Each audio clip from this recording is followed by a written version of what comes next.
Oi, Corte novo beleza? de cabelo, hein, Lucas? Ficou bom. É o barba e cabelo, né? É tudo já um conjunto para fazer o É, negócio ficou muito. completo. Tô vendo daqui, ficou muito bom mesmo, viu? Parabéns. Ah, E modo aí? quarentena, né, cara? Lockdown. E aí, pessoal, como é que vocês Beleza? De estão? boa? Faz um tempo já que a gente não acaba não se vendo, só conversando pelo WhatsApp. Tá todo mundo bem? Todo mundo guardadinho? Todo mundo certo, graças a Deus. Todo mundo Aqui de aqui boa. na quarentena, né? Pro- Não tem muito o que fazer, né? O maior Ficar É, problema bem, aqui é o Danilo que não bem consegue correr. quietinho, né? Não tá é conseguindo correr verdade. de jeito nenhum. Mas acho que todo Ah, A mundo gente teve viu, que. a gente viu o Lucas pela TV, né? Correndo da guarda lá com a prancha na mão, assim. Foi no E o protesto cara dos correndo, não, surfistas. o cara deu um drible, né, na guarda municipal, né? O cara conseguiu entrar na água ainda. É isso aí, pessoal. Bom, vamos lá. Então, vamos lá. Vocês encabeçam aí. Tô aqui para poder ajudar no que vocês precisarem. Vamos embora, toca aí. Então, Jean, a ideia é a gente conversar, né, bater um papo sobre o mercado. Agora a gente está chegando no fechamento do mês, fechamento do trimestre também. Então, a gente passar um panorama geral aí do que aconteceu, fazer um resumão, para poder compartilhar aí a sua visão, sua experiência em relação ao mercado, né? E que a gente queria que você comentasse um pouco, né, como é que você está vendo toda essa situação, números de casos ainda da Covid aumentando, mortes, e como que isso impacta aí nos investimentos aí dos clientes, como é que você está vendo essa situação de maneira geral, e depois a gente vai entrando no detalhe aí de cada investimento. Bom, então vamos lá. Acho que se a gente tiver que fazer um resumo mais macro desse trimestre, fica até abrangente demais, né? Vou tentar pegar pontualmente o que aconteceu principalmente em fevereiro e março. Janeiro foi um mês bem mais tranquilo, né? Fevereiro também estava vindo super bem. E aí eu acho que os grandes apontamentos, tirando quando a gente exclui principalmente o lado de Covid, né? Porque depois a gente entra no mérito exclusivo de Covid. Mas se a gente tiver que olhar aqui para o Brasil, né? A gente teve simbolicamente, né, um desastre um pouco maior na Bolsa quando nós tivemos o pronunciamento do Jair Bolsonaro, presidente, fazendo uma possível intervenção na Petrobras.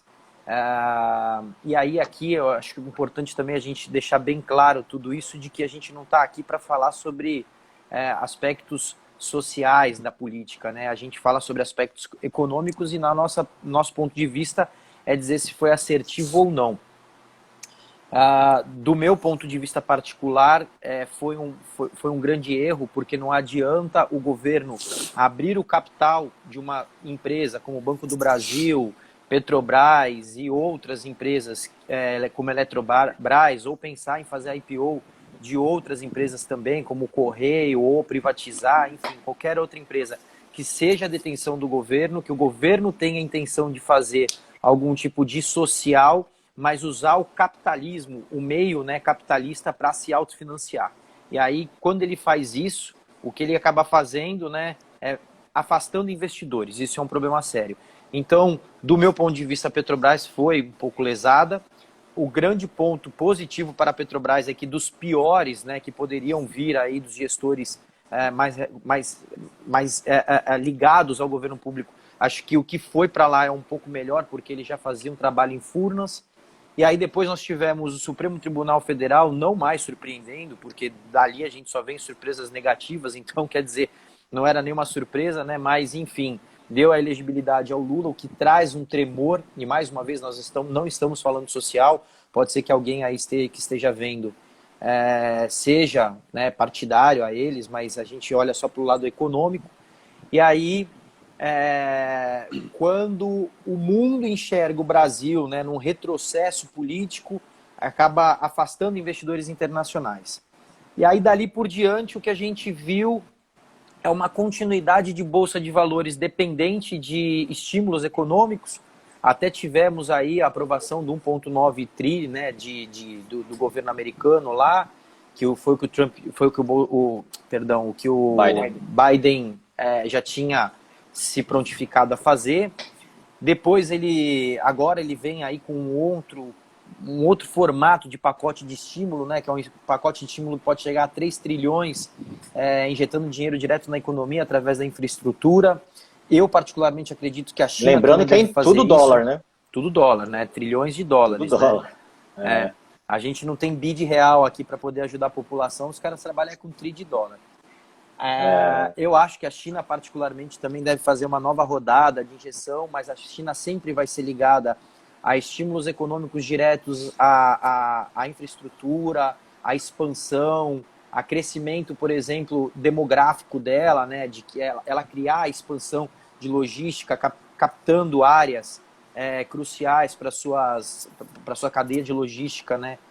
Então, se a gente pegar já o leste oriental, o leste europeu já é dela, ali grande parte da Ásia ela já dominou tudo, ela já também tem um bom braço comercial na África, ela entra no Brasil, ela já tem muita coisa ligada ao Brasil. A Argentina, que está no aspecto econômico muito complicado, ela já tem feito muitas parcerias lá na China. Então, quer dizer, a China ela tem feito uma expansão demográfica muito grande, né? Geográfica. E aí, o que eu acho assim, com esses estímulos todos, se a gente tiver que trazer para a realidade brasileira, numa inércia, eu acredito que em 2021 a gente seja beneficiado, né? Se China crescer, Estados Unidos crescer, com o governo efetivamente botando capital para rodar nessas economias, Brasil, por ser exportador de commodities, tanto commodity do agronegócio quanto commodities, né, de mineração, petróleo, commodities ligadas ao crescimento direto, a gente cresce por inércia. E, consequentemente, o que a gente vê deve entrar câmbio, né, através da balança comercial, então a gente deve ter uma balança comercial positiva, só que, em contrapartida, a gente tem um problema muito sério aqui dentro, que é o problema fiscal. O governo ele não consegue se ajustar muito bem, né, com continuar a onda de estímulo, da onde vai tirar dinheiro e, além disso tudo, como não quebrar o teto fiscal. Bom, então tá, o estímulo que a gente vai fazer, vamos deixar fora do teto. Cara, mas se abre uma série de precedentes. Com a eleição da Câmara dos Deputados e do Senado, né, e sendo favorável à base do governo, parecia que tudo isso ia ficar tranquilo, mas quando a gente passa a ter aí esses lockdowns, essas restrições, esses planos emergenciais... Voltou. Cortou a voz aí. Salvar mais vidas. Alguém tinha ligado aqui para mim. Então, o que eu acho, assim, depois que veio essa onda, né, de restrições mais aguda, né, o que acabou acontecendo foi que isso ganhou também um formato popular, né? São mais de 3 mil pessoas morrendo por dia, espalhados pelo Brasil inteiro. Nitidamente o governo fez muito pouco pela saúde. E aí, mais uma vez, nós não estamos debatendo aqui, né, aspectos políticos, a gente está falando muito mais de uma abrangência econômica, né? Então, o governo federal tentou estimular de que os estados não fechassem, de que as coisas continuassem funcionando para que a economia rodasse, e fez-se muito pouco pela saúde. Então, a gente já derrubou 4 ministros desde que começou o Covid do Ministério da Saúde, já entrou gente técnica, já saiu gente técnica, já entrou general, saiu general. Quer dizer, vira uma bagunça, não existe uma logística, não existe um plano, né, efetivo. O que a gente passa a ter é simplesmente assim, quem está alinhado ao governo, os estados estão alinhados ao governo, bem-vindo, eu amo vocês. Quem não está, esse cara não está pensando na economia, enfim. E essa briga toda acaba sempre desfavorecendo acho que no formato econômico PIB, né? Porque você tem, por exemplo, países ultra produtivos como grande parte dos países dos estados nordestinos, aqui o Sudeste, o Sul, enfim, até a região lá do Norte, que é produtiva, todo mundo passa a parar de produzir. Então, no agronegócio e commodities a gente vai bem, só que no resto da sociedade Do lado econômico mesmo, do que gera emprego, do que paga o grosso do imposto. Cara, a gente está super perdido, né? Não tem muito, não está sendo tão eficiente todo esse planejamento do governo. Isso passa cada vez a ficar mais sensível. E aí a gente tem um reflexo direto na Bolsa, porque a nossa Bolsa, desde o Covid, foi a que mais caiu. A nossa moeda foi a que mais desvalorizou. Hoje, por exemplo, os Estados Unidos fez um novo recorde na Bolsa deles lá. Se eu não me engano, acho que foi na Nasdaq que fez um novo recorde no SP500. Eles não param de vacinar. Então, quer dizer, se você enxergar isso tudo para uma economia, você enxerga que a economia lá está evoluindo, as coisas vão passar a uma normalidade mais rápido fora do Brasil. E além disso, houve a revisão do PIB americano, acho que chegou para 6,5% ao ano, né? Estava acho que na casa de 4,5%, alguma coisa, eles revisaram para cima, então já projetando que a economia deve crescer e deve crescer forte, né? Para uma economia americana crescer 6,5%, tudo bem que a gente vai sair de uma base muito baixa, que foi um ano de recessão, né? Mas uma economia como a americana crescendo 6,5% é o que vai levar para frente, né? E o que a gente não pode perder de vista também é que, assim, né, eles estão super favoráveis, né, ligados ao lado da tecnologia. Cara, hoje o mundo está consumindo tecnologia para tudo, né? Desde um home office, de reuniões, cara, hoje grande parte aí, o que não é produção ligada à indústria, que precisa de mãos ali, cara, tá todo mundo ligado à tecnologia e os Estados Unidos, ele é o primor da tecnologia, se a gente pegar. Então, invariavelmente, quando a gente acompanha, por exemplo, grande parte desse crescimento, sempre já é em produto super manufaturado, ligado à tecnologia. Então, para os Estados Unidos, já com uma cabeça mais aberta e já com a mão na tecnologia fica um pouco mais simples. Diferente da gente aqui Brasil, né, que uma parte é commodities, mas outra parte é consumo nacional. Tanto por serviços quanto por produtos. Se você olhar alguns papéis já complementando isso que você está falando, olhando alguns papéis ligados diretamente ao varejo, estão realmente bem para trás, né? Você pega Via Varejo, Magalu, Magazine Luiza, Lojas Americanas, Lojas Renner. Isso reflete o que você está falando, né? É isso, e tem seus pontos, né? E tem seus pontos, porque se você for olhar, por exemplo, primeiro que Magazine Luiza cresceu absurdamente forte, né, nesses últimos 2, 3 anos e vira uma realização super natural. Já o caso de Via Varejo, eu acho que é até um pouquinho mais simples de identificar, né? A Via Varejo ela tem um pouco mais lojas do que Magazine Luiza. E a Via Varejo ela sempre foi dependente das lojas, né? Porque é Ponto Frio, Casas Bahia, então ela sempre trabalhou com outro determinado público ali, né? O público que não se identificava muito com a compra digital, se identificava com a Via Varejo, o carnê, com aquela compra já mais tradicionalista do público, né? De Casas Bahia, né? Um público mais C, D, E, a gente não pode escapar disso.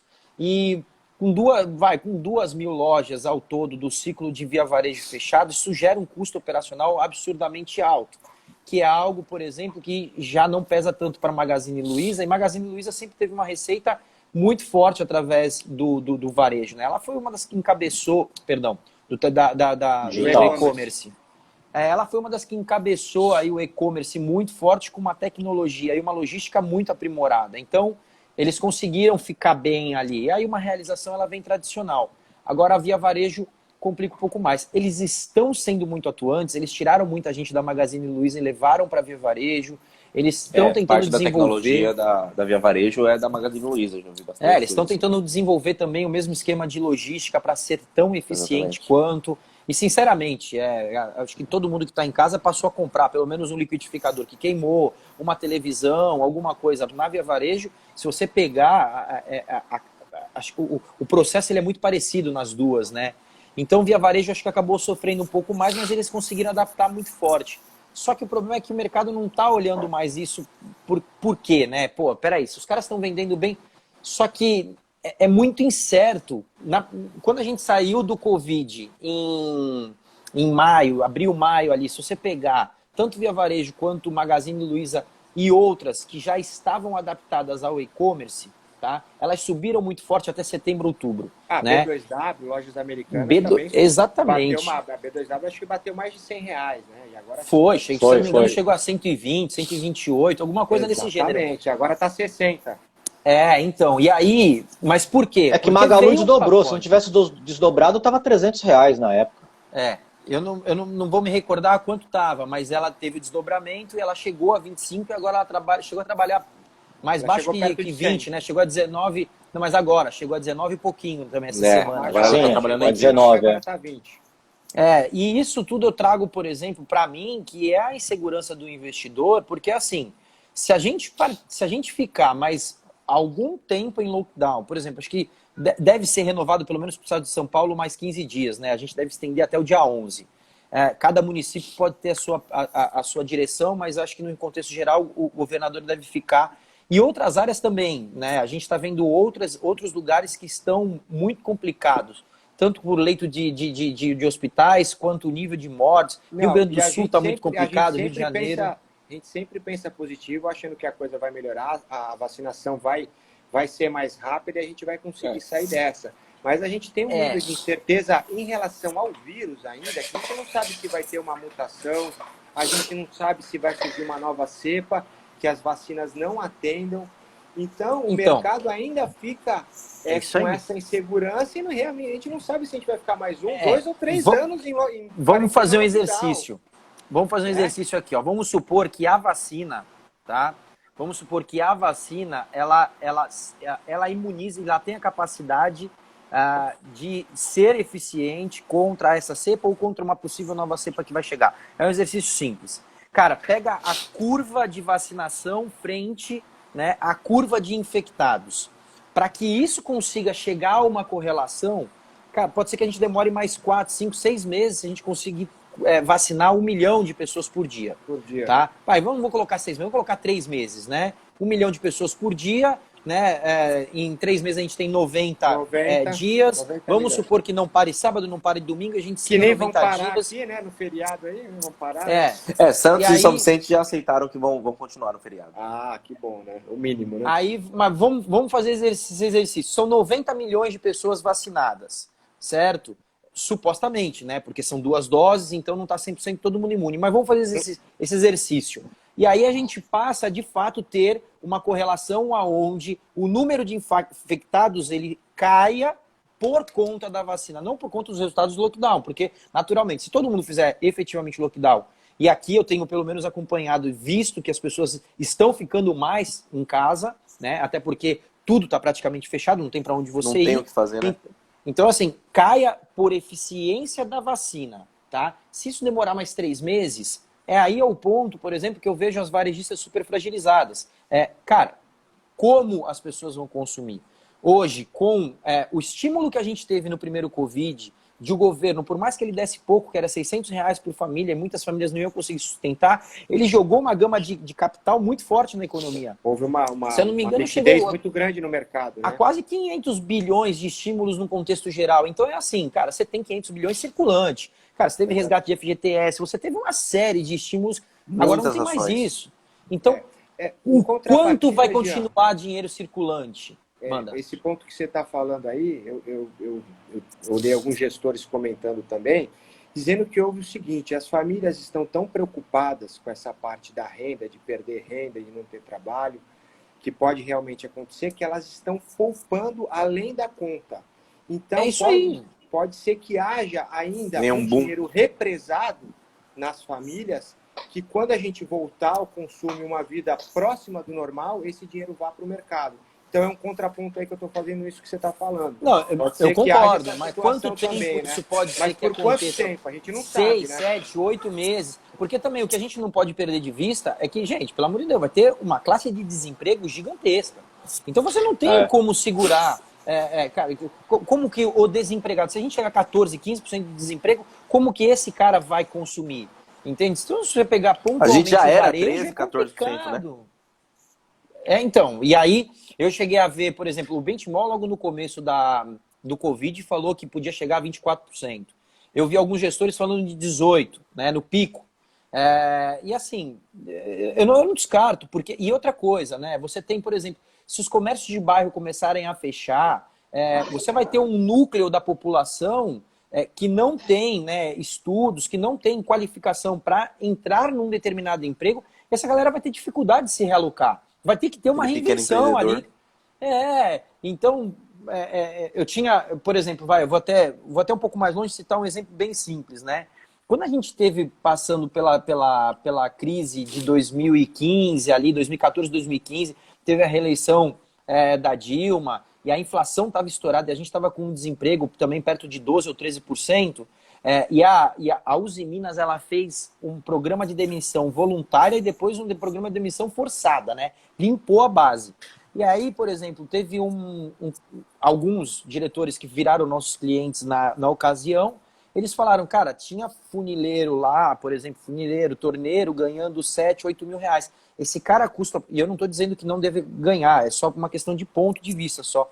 Mas assim, esse cara tá ganhando, esse cara tem um custo efetivo para Uzi Minas de 12, 13 mil reais. Se você for contratar esse cara na rua hoje, esse cara ele aceita ganhar 2 mil, 3 mil reais. Então, por conta dos dissídios que foram sendo acumulados, só que esse cara adotou um padrão de vida de 7 mil reais. E aí ele perde o emprego. E, meu amigo, como você vai conseguir arrumar um emprego, entendeu? São torneiro, como você vai conseguir arrumar um emprego, cara, com carteira assinada, com renda fixa ali de 7, 8 mil reais entrando todo mês na tua conta, sem que você não estudou, você fez 30 anos isso. Aí começa... Sem instrução também, né? né? E aí você começa a pegar esse ponto de novo. Ao mesmo tempo, né? Exatamente. Então, só que agora você pega numa escala maior, né? Porque se foi regionalizado e tal, mas, cara, você pega numa escala maior. Então, quantas pessoas estavam trabalhando, ganhando até que um salário razoável por conta de dissídios, acúmulos, inflação e etc. e tal, não foram procurar nenhum tipo de instrução, não se adaptaram. Capacitação. Né? Nada. E aí essa pessoa, por exemplo, aquele comércio de bairro fechou. Cara, se a gente, por exemplo, tiver aqui 20, 25% do nosso comércio de Santos fechar por conta da crise, do lockdown, que isso não está sendo de um mês, está sendo de um ano. Um ano. Né? Abre 8 horas, abre 10 horas, volta para 6, volta para 4, volta para 8. Delivery, só delivery. Esse cara não consegue fechado. se adaptar com estoque, esse cara não consegue se adaptar com... Pô, vários bares aqui no Canal 7, que é onde eu moro, tem funcionário contratado. Cara, como que esse cara... Vai chegar uma hora que ele não tem mais como segurar isso. Cara, precisa mandar o garçom embora. Só que os outros restaurantes fecharam. Então, cara... Ele não vai ter onde trabalhar. Entra na demissão, entra em não ter receita, entra em todo mundo tá acumulando, como o Lucas falou, que alguns gestores apontaram. Cara, então o varejo fica um pouquinho complicado, né? Exatamente. E, Jean, tem um burburinho que tá rolando no mercado, é sobre a crise. Tem muita gente falando sobre crise, que vai estourar uma bolha, o Ray Dalio falou, o Warren Buffett falou, tá acima do, se eu não me engano, de 2008. Você acredita que possa vir uma crise nesse sentido? A gente tá conversando com bastante gestor e nenhum dos gestores tá pensando na crise. Estão todos bem confiantes. A gente conversou ontem com um fundo e ele falou que tá 95% em bolsa e tá confortável e tá tranquilo.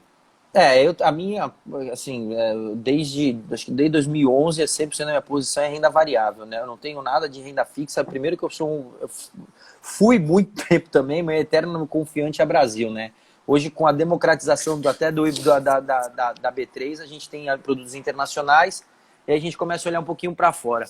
O que eu acho é assim, a gente tem uma geração de liquidez global muito forte. Quer dizer, tem muito dinheiro circulante e esse dinheiro ele precisa para ir a algum lugar. Grande parte das economias ou elas estão com as suas taxas de juros zerada ou elas estão com as suas taxas de juros negativa. Por que isso é importante a gente saber? Porque assim, se você não tem onde aplicar, meu amigo, de 2 a 1, você vai empreender, tá? Ou você vai assumir risco em empreendimentos já existentes com capital aberto, vulgo bolsa, né? Só que para empreender hoje é muito complicado, né? Você está passando 1 ano de Covid, todo mundo guardado, poupando dinheiro, aqui e em outros lugares do mundo. Cara, como que você vai empreender? Se você não tiver um insight diferente dentro desse contexto todo, é difícil você empreender. E aí, então as pessoas elas estão tomando risco de bolsa, tá? Invariavelmente, cara, vai ter sim, acho que episódios de bolha, tá? Aonde as correções elas vão ser muito agudas. As realizações elas vão ser muito mais agudas. Mini bolhas, né? Mini bolhas, não uma bolha gigantesca. Eu acho que a próxima crise não está ligada a nenhuma bolha, tá? Também não tenho conhecimento técnico agora para falar qual que pode ser uma próxima crise, mas eu acho que ela não está ligada a uma bolha, como foi a bolha dos Estados Unidos com os títulos subprime. Mas é assim, eu acho que a gente ainda tem mais pelo menos 2 ou 3 anos de economia ativa e economia global crescente. Então, acho que não é para preocupar agora, né? A gente vê, por exemplo, o Brasil nesse problema, né? O conflito do poder federal com os governadores, cara, um problema fiscal, cara, que a economia já não fala a mesma língua, cara, toda a parte dos ministérios tendo que ser mudados, agora foi mudado o comando das Forças Armadas, quer dizer, isso soa muito ruim para o governo, né? Isso fica muito complicado. Política somada com uma insegurança jurídica, né? Que aí Exato. vai o risco o país lá para cima, né? Aí o que faz? Faz com que eu estava vendo hoje, se a gente pegar, a gente entrou nessa esfera de ficar ali entre 105 e 115 mil pontos, tá? Desde 10 de fevereiro, cara. E aí a gente chegou até a andar um pouquinho mais para cima, tal, mas ficou nesse range. Se a gente pegar, a gente está indo para quase 2 meses de lateralidade, e quando não é lateralidade, ou a gente volta para a região dos 115 mil pontos, mas porque antes tomamos uma porrada e fomos até 105 mil pontos. Então é assim, a gente tem grana, a gente vai subir, eu acho que Bolsa quebra recorde nesse ano, tá?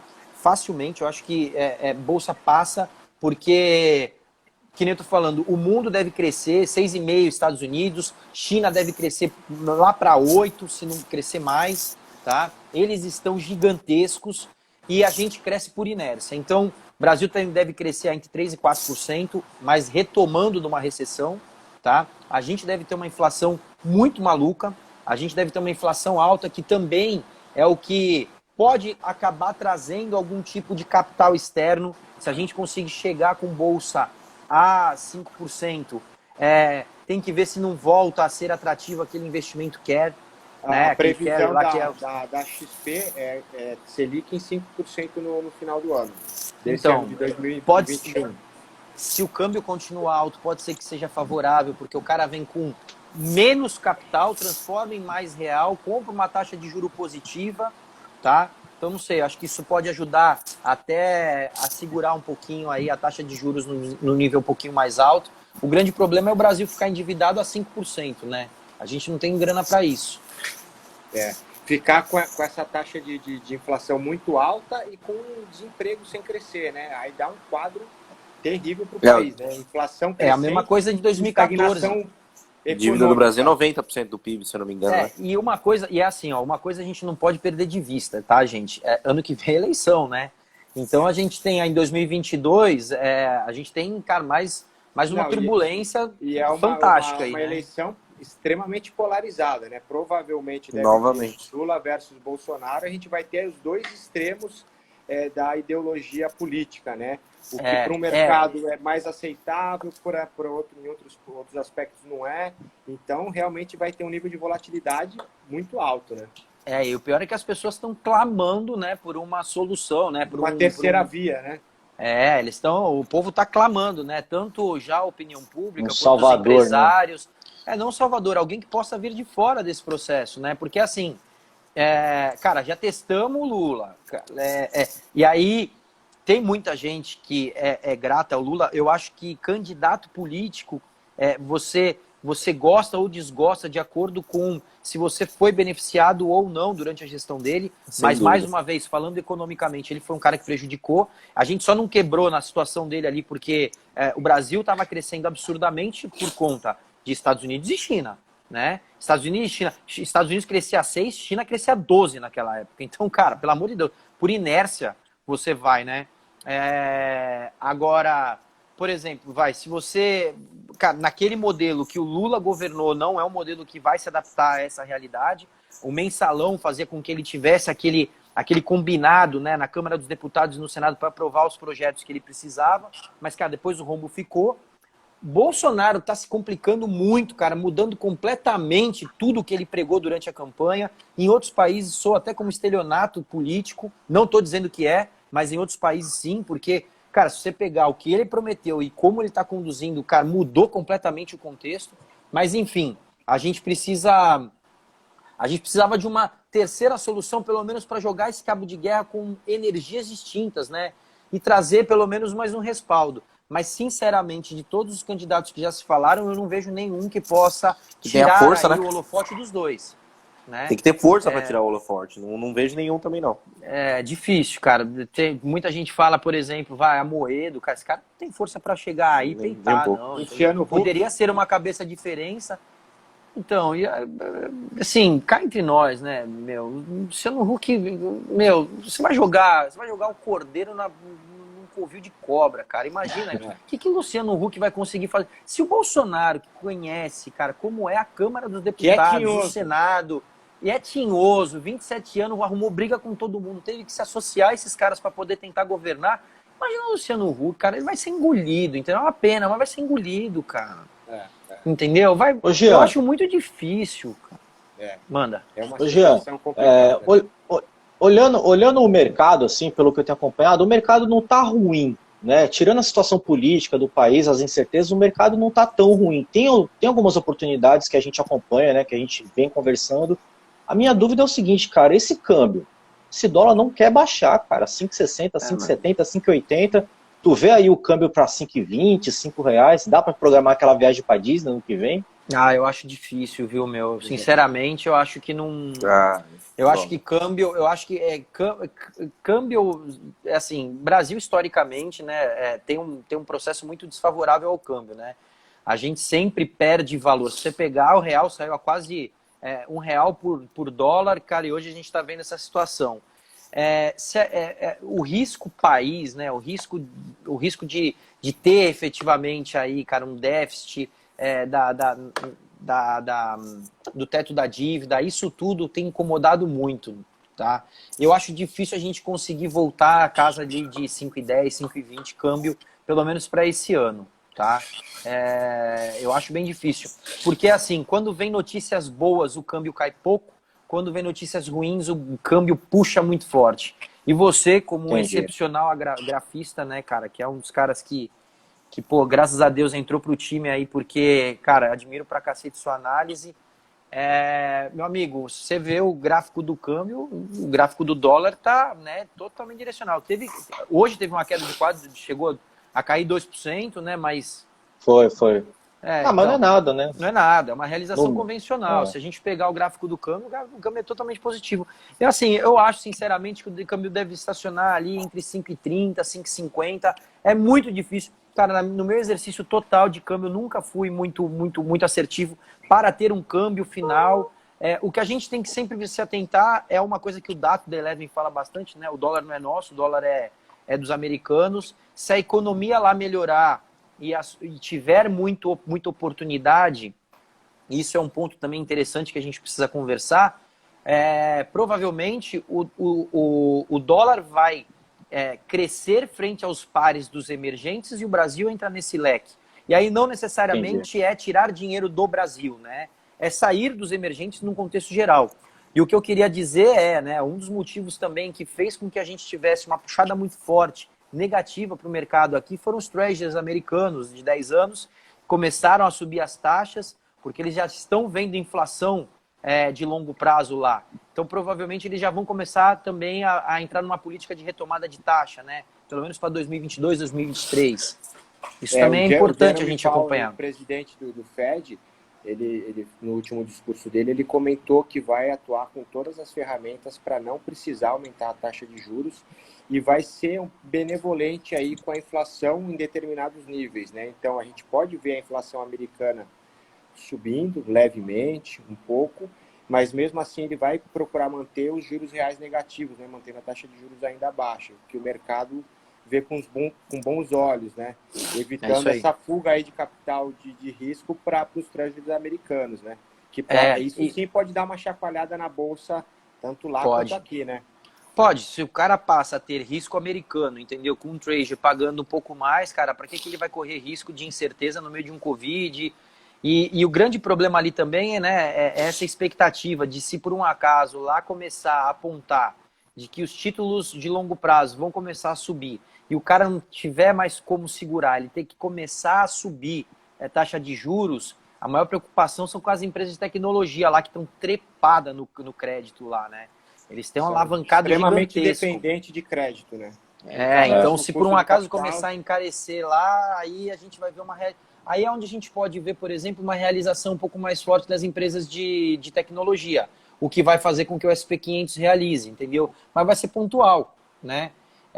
O que eu acho importante é também a gente ficar ligado, pelo menos aqui no Brasil, que tem outros BDRs, tem outras empresas aí também globais, né, mas de titulagem americana que dê para comprar aí, não ficar só olhando. As maiores empresas americanas a gente bancos, consegue né? Bancos por BDR, né? Compra a BDR do velhinho, né? Como diz o Lucas aí, né? Compra a Berkshire, isso já está comprando uma boa parte do índice, né, do S&P, tem grandes empresas, né, que ele tem no você passa dele. a tomar... aí a gente entra... Cara, não sei quanto tempo isso aqui a gente tem para continuar conversando, mas é onde a gente tem conversado e é onde eu tenho até conversado com alguns dos nossos clientes aqui, que é assim, sabe? Eu trabalho com isso desde 2005, né? Então, cara, vou completar agora 16 anos. E aí eu peguei uma época que foi fantástica, que foi de 2005 até 2008, mais ou menos. Meu amigo, que ali não precisava escolher papel, não precisava olhar balanço, não precisava fazer nada, cara. O que você comprava dava muito dinheiro. Dava muito dinheiro. E aí depois da crise americana, aí o Brasil virou o país do se, né? Mas se acontecer tal coisa, e sempre o voo vem de galinha, né? Então, acho que com a democratização dos investimentos que a B3 fez e a liberação de vários ETFs, cara, a gente tem uma possibilidade de aumentar um pouco a diversificação, internacionalizar, tomar risco de câmbio e não tomar risco de câmbio. Assim, aqui a gente tem seguido um pouquinho dessa política, né, de tentar comprar esses ativos internacionais, pelo menos numa parte da carteira dos clientes, para a gente diminuir um pouco a exposição desses riscos, né, de colapso da saúde, problema de déficit fiscal, briga impeachment. política. Impeachment eu acho que não acontece não, cara. Sinceramente, impeachment eu acho que... Cara, e eu faço até uma ressalva. Eu acho uma baita de uma sem vergonhice, cara. Toda vez que a gente tem um presidente lá que tem uma opinião divergente, cara, a gente seguir impeachmentando Deus e todo mundo. Cara, a gente pode ser que vá para... Em menos de 20 anos, menos de 30 anos aí, terceiro impeachment, cara. Muito maluco isso. Cara, votou, foi democrático, que nem o Trump, cara. Tinha um monte de gente que detestava o cara. Votou, foi democrático, deixa cumprir o papel, sabe? Então deixa o... Mesmo tá incomodado com o Bolsonaro, não tem crise. Vai lá e vota diferente em 2022. Esse problema de impeachment, né? Cara, esse problema de impeachment, ele gera uma falta de credibilidade pro Brasil. Desgaste. O Brasil passa a ser visto que nem uma Venezuela, sabe, cara? É muito complicado. Uma bagunça. E nós não somos isso, cara. Mas, cara, uma vez eu estava conversando com um investidor americano, ele pegou e falou assim, filho, América do Sul para mim é tudo igual, não faz diferença nenhuma. De vez em quando eu dou uma olhada no Chile, para não perder muito assim, sabe, o capital de risco está no Chile, cara, que, assim, se você tiver que avaliar dentro do contexto geral de todas as economias da América do Sul, é a que está indo melhor, entende? Não é que seja excepcional, mas é que está indo melhor, né? Os caras estão conseguindo vacinar a rodo, eles tiveram um probleminha lá, quase tiveram uma guerra lá civil, né, antes do Covid, em 2019, mas enfim. Quase tiveram uma guerra civil. Coisa pouca, pequenininha, mas resolveram, entendeu? Cara, se a gente olhar, a gente está numa guerra civil e não está vendo, entendeu? São poucos praticamente, que pedra, né? Mas, enfim, acho que Ô, Jean, outra coisa, por que a galera fica tanto olhando para as reformas, né, que o governo está em pauta lá, está tudo engavetado? Porque assim, a gente viu no primeiro TRI, né, desse ano, algumas empresas entregaram lucro, né? Algumas empresas 2020 também entregaram lucro. Por que a galera fica sempre comentando isso? Tipo, isso é no reforma, o país não anda, mas assim, se a gente ficar falando de empresa privada, por exemplo, a Vale, né? A Vale entregou lucro em 2020, entregou lucro agora o primeiro TRI, e a galera fica nesse empate falando que, tipo, tem que ter as reformas. Eu entendo que é importante para a economia do país. Isso. Né? Mas se a gente, por exemplo, olhando para a empresa em si, de forma isolada, assim, afeta tanto também? Se você pegar, assim, se você pegar, por exemplo, isolar, tirar a parte de commodities dentro de um contexto geral, né? Então, se você tirar, por exemplo, Petro, Vale, que são empresas... JBS. JBS, cara, as empresas de commodities no contexto geral, que conseguiram gerar lucro porque venderam muito para fora. Os de papel tá? e celulose também deram mandada nesse ano. Suzano também, Papel e Celulose foi ver de porrada, né? Clabin, cara, eu acho que, andou bem pra caramba, enfim. Honey, cara, um papel muito mais localizado, mas, cara, tá dentro de um contexto. Eu acho que é assim, quando você olha para essas empresas que são exportadoras, cara, que conseguem, primeiro, ter a sua margem de produção, né? Então, cara, eu consigo continuar vendendo e tendo lucro através da minha margem de produção e, além disso tudo, eu consigo ainda ter um benefício cambial. Porque o dólar mais caro, invariavelmente, na hora da repatriação patrimonial, cara, eu tenho esse plus a mais, né? Essas empresas, elas não é que elas não foram prejudicadas ou elas tiveram melhoras por conta de reformas ou não reformas. A diferença principal é que é o seguinte: a Bolsa de Valores, ela está no tempo que está agora, ela está na situação que está, né? Um pouco também pelas commodities e bancos. Cara, o banco, quando a gente fala, são pelo menos os Santander, Banco do Brasil, Itaú e Bradesco, né? Itaú e Bradesco. Esses caras cada um tem 25, 30 milhões de clientes, então é absurdamente o nível de lucro que esses caras têm, também estão um pouco blindados essas reformas. Mas se você tirar os bancos e as commodities, cara, você tem um núcleo completo de empresas nacionais aqui que dependem que a reforma ande para desafogar um pouco a economia e fazer com que custo operacional, custo produtivo, logística, infraestrutura funcione para o país funcionar, né? Então, por exemplo... Mas o gringo, ele compra Vale ou ele compra Brasil? O que tu acha? Então, cara, assim, se a gente pegar o último movimento, nitidamente ele comprou Vale, porque o que Vale fez, saindo de R$40 e indo chegou a bater R$105, e, cara, isso aí é capital de Deus todo mundo, né? De gringo, nacional, internacional. E tem um momento da Vale que ela tá vindo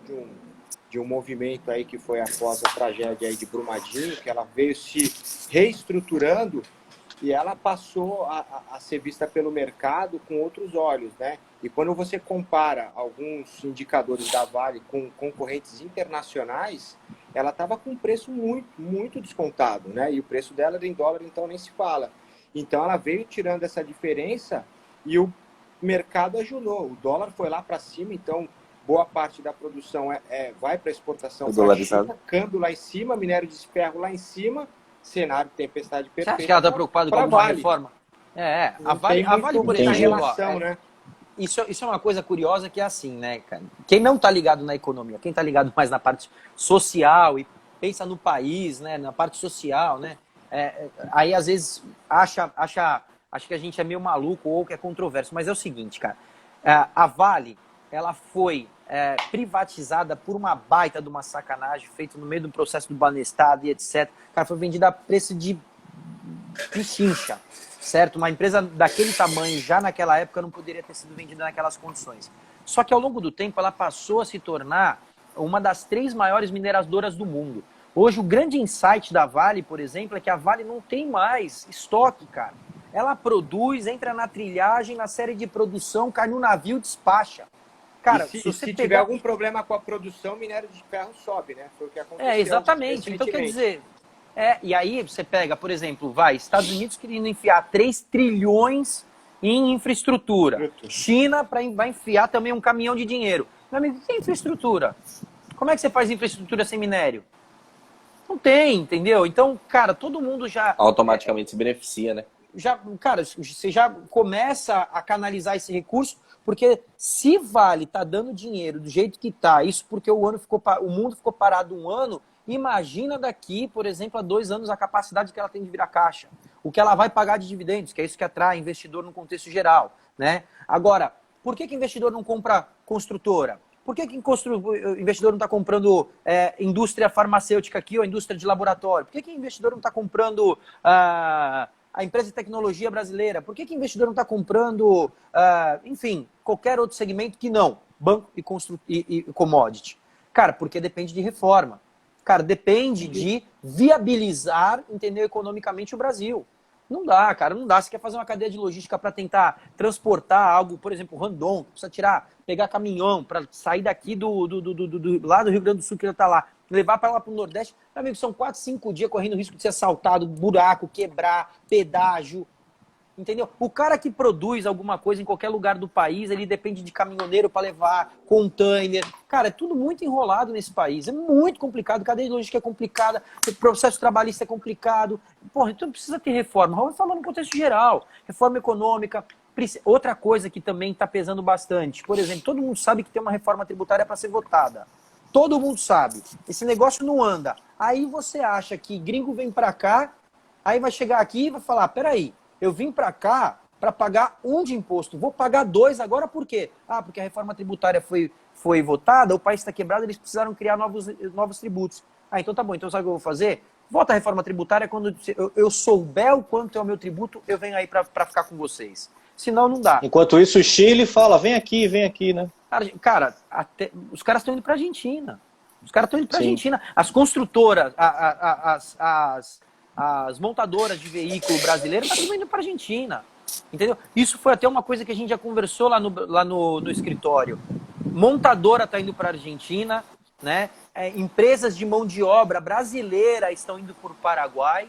O governo paraguaio virou lá e falou, ó, aqui vocês não vão sofrer processo trabalhista, eu dou um benefício fiscal para vocês. E outra coisa, vocês peguem, entendeu? E a produção de vocês e joga no Brasil pelo Mercosul. Aí o cara olha e fala, pra que eu vou ficar produzindo no Brasil? Processo trabalhista, caro pra caramba, entendeu? Um governo que não sabe quanto vai me tributar. Quer dizer, eu produzo lá fora, não tenho risco de processo trabalhista, vou pagar menos imposto. E posso patriar o meu produto no Brasil através do Mercosul? Lindo. Lindo. Pô.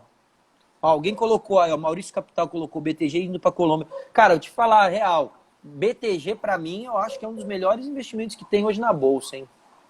Eu acho que o Banco BTG pode andar.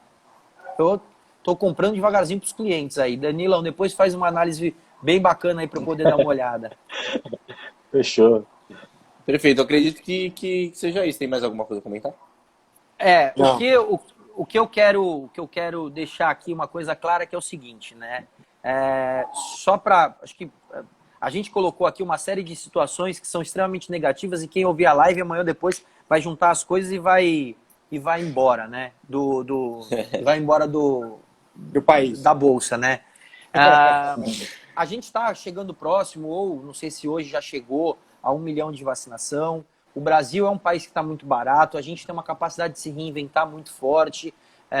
O Brasil, por mais que tenha passado por governos extremamente complicados e esteja passando por uma situação complicada, a gente nunca quebrou, nunca fez, ou melhor, né, não quebrou, não fez aí, não deu calote na dívida, a gente tem um risco país equilibrado, então quer dizer, tem muita coisa positiva.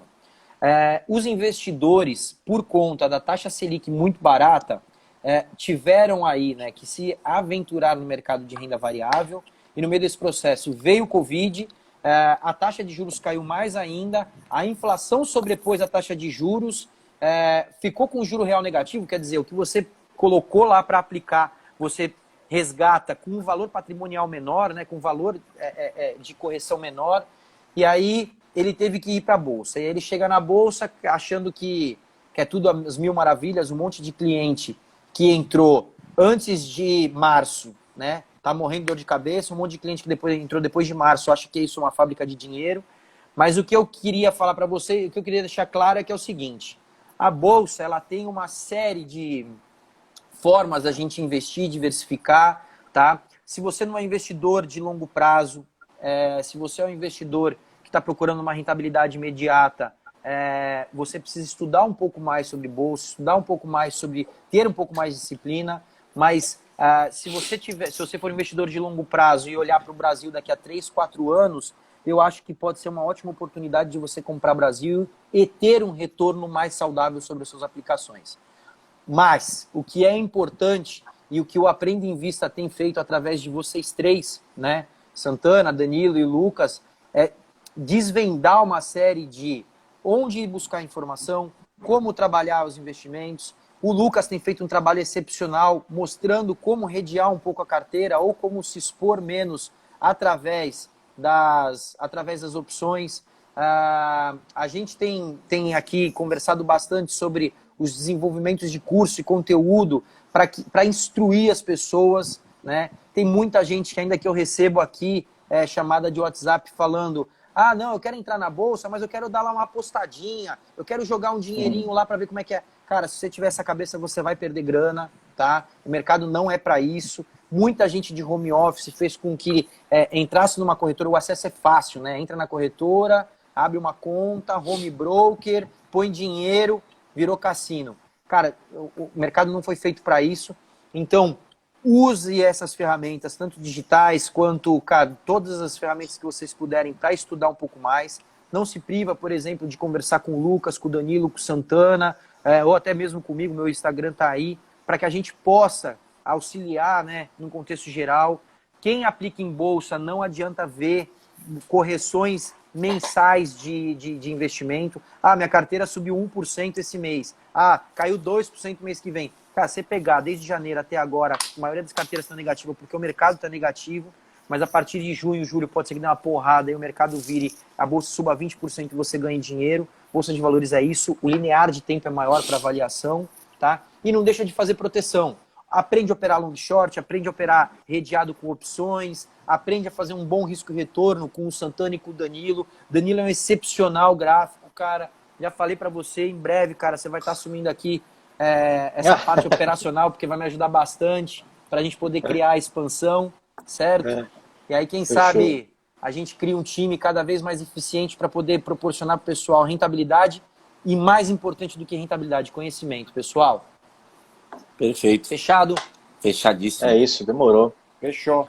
Então, Beleza, gente. eu proponho aí, se vocês quiserem, a gente bate um papo mais curto, uma vez por mês, aí sempre nos fechamentos de mês, para a gente criar uma prospecção, tentar colocar, né, esse assunto, levar para mais pessoas, né, deixar salvo, gravado, e vamos seguir adiante. Fechou. A gente tem feito Fechado. essa série de lives aí com Tem acompanhado, gente, tem acompanhado. Às vezes não ao vivo, mas eu tenho acompanhado. Aí, então, o pessoal também quiser buscar lá no Insta do Aprende em Vista, já Da tem Aprende algumas em Vista. gravadas, a gente vai trazer mais pessoas aí do mercado. É só pra gente clicar aqui em conversar. cima. É isso aí. Você E a falou gente até... tá movimentando também o YouTube do Aprende em Vista, hein? Isso que eu ia até chamar a atenção. Você falou também até a respeito de chamar algum pessoal de RI, de empresa. Sim. Cara, tudo isso eu acho excepcional. Tudo que a gente pode tornar mais tangível para o investidor é excepcional. Tá? Tudo que a gente puder fazer, né? Criar tangibilidade, cara. Tem muita gente que acredita que porque vai comprar só um papel lá na bolsa, vai ficar uma semana, cara, não tem noção da grandiosidade que é a empresa, né? Então, cara, imagina, você vai comprar amanhã ou depois uma Klabin, cara, não tem a menor ideia do tamanho que é uma Klabin, né? Então, exatamente. Eu acho bacana a gente dar essa tangibilidade, né? Gente querendo arrastar cliente para o cara ficar lá que nem um doido no home broker, ficando gerando corretagem, tem um monte aí. Cara querendo vender curso, tem um monte aí. Cara querendo entregar conteúdo, são poucos. Então, acho que a gente está no caminho diferente, certo. Vocês estão encabeçando de uma forma espetacular, gente. Pô, legal pra caramba. Valeu. Obrigadão. Beleza, galera. Fechou. Então, Abraço. Então deixa aí, cara, tudo que vocês precisarem, nós estamos sempre juntos, parceiros. Valeu, Obrigadão, gente. hein? Beleza, então. Valeu, pessoal. Se cuida aí, pessoal. Um abraço. Até a próxima. Valeu. Até mais. Tchau.